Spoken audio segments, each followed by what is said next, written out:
Tara. Tara. Ah. Samahan niyo naman ako ngayon manguha ng buko. Kukuha ako ng buko dito sa amin. Gagamitin ko itong ladder na iniwan ng mga kuya.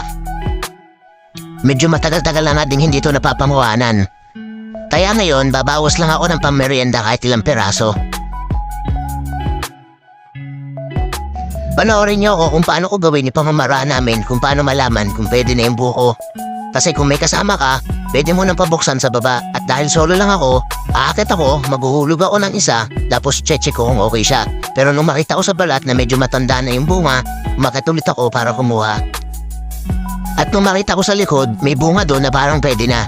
Kaya sinubukan ko yung isa, bumaba ulit ako para tignan. At nung mabuksan ko, nakita ko na tama lang yung laman niya. Kaya ininom ko agad yung sabaw at binuksan ko siya.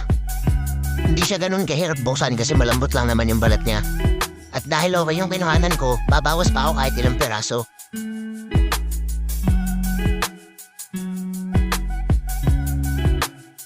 Nung nakapagpalaglag na ako ng ilang peraso, agad kong ibinalik yung ladder kung saan ko siya kinuha.